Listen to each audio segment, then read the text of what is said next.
Wa ayyakuna lan yen to ana apa aturabu lebu iku tahiron suci. Dadi ora sembarang dupeneh akeh debune golek tayamum nang kandang ayam sing akeh najise. Ya ora dadi. Jadi kudu dikondisikan dan diupayakan kita yakin bahwa tempat atau debu yang kita gunakan itu adalah debu yang suci. Allahumma sholli ala sayyidina Muhammad.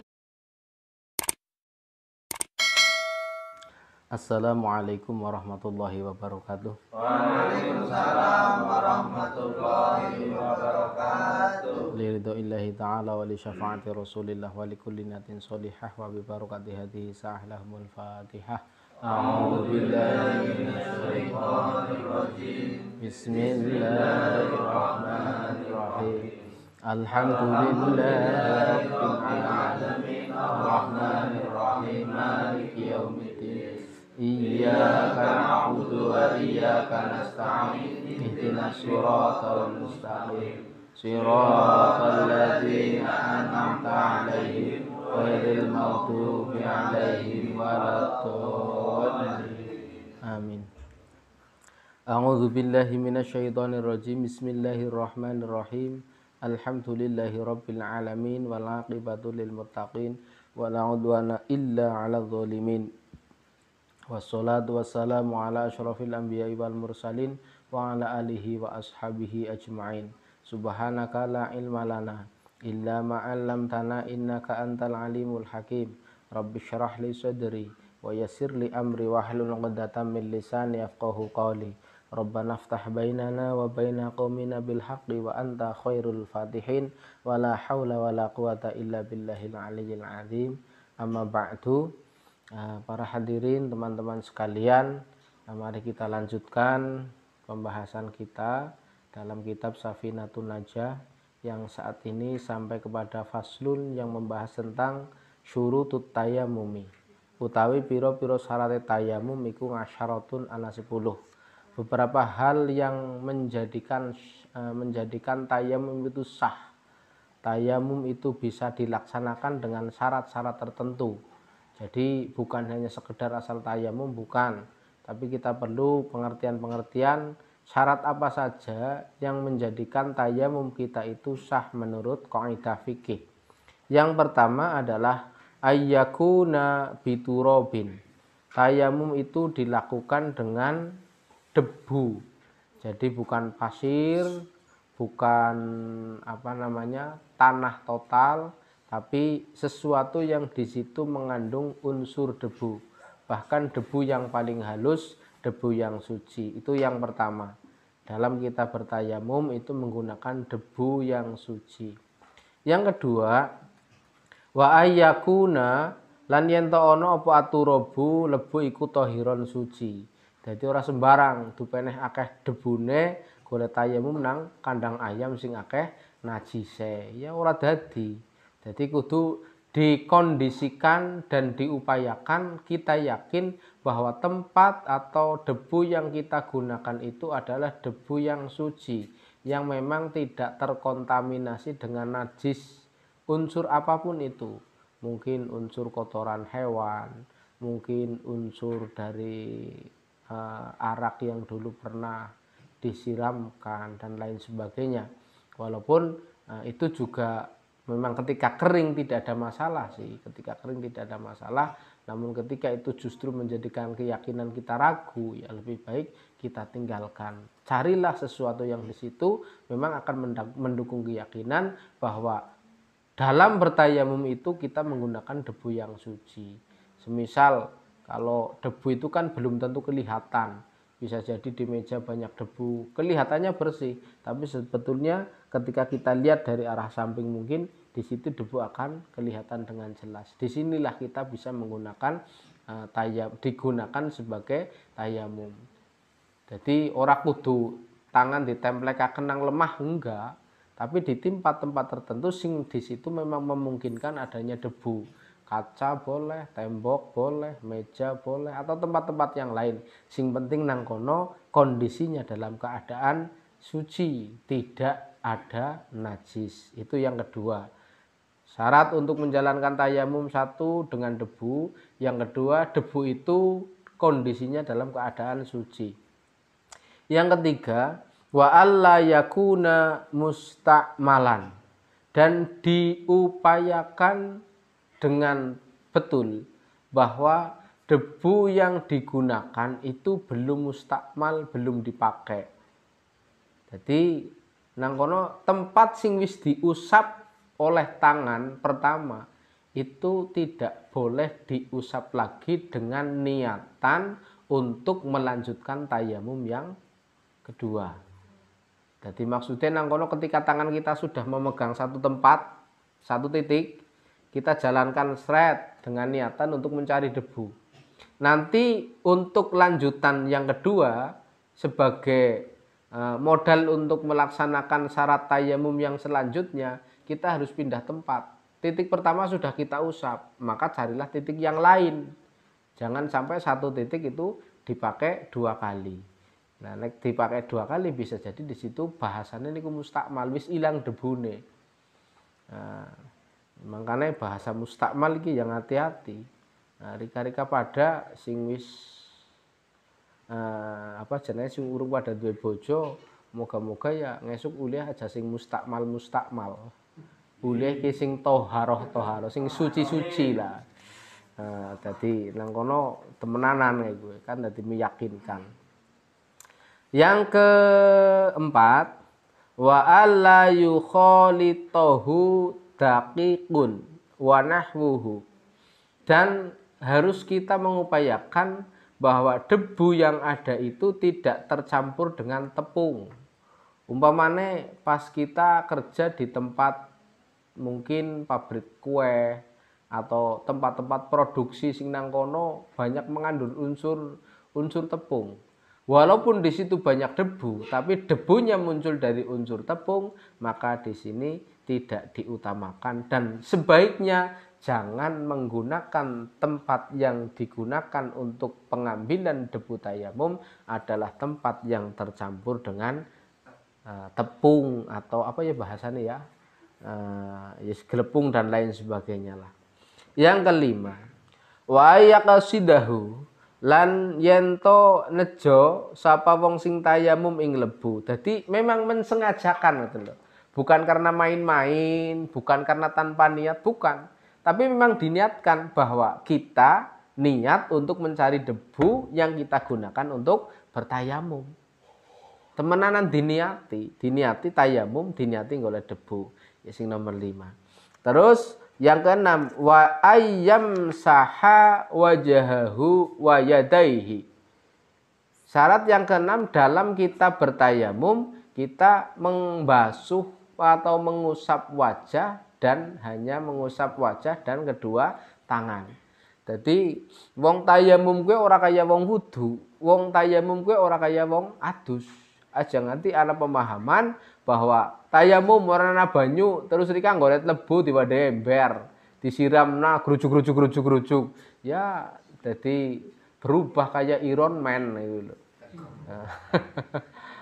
Sing mikine gagah jadi malah kayak Superman, akhirnya rupa lebu. Enggak seperti itu. Jadi satu, debune kudu suci, dan debu yang tidak harus muncul, tidak harus kelihatan. Sing diusap hanya dua anggota. Setelah niat bertayamum mungkin listibahatis sholah.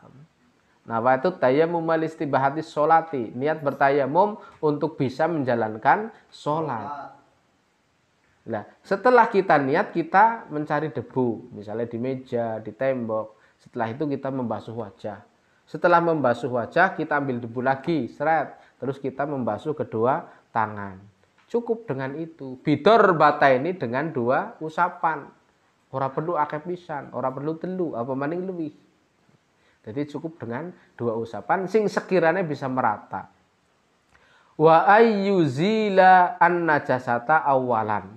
Dan ini sing penting bahwa ketika kita bertayamum koh umpamane nang anggota badan kita ada najisnya dihilangi disit, dibersidit kepriwe carane? Ya mungkin dengan batu, mungkin dengan benda-benda yang nang kono sifatnya lunak tapi cukup keras dan berpotensi untuk menghilangkan najis.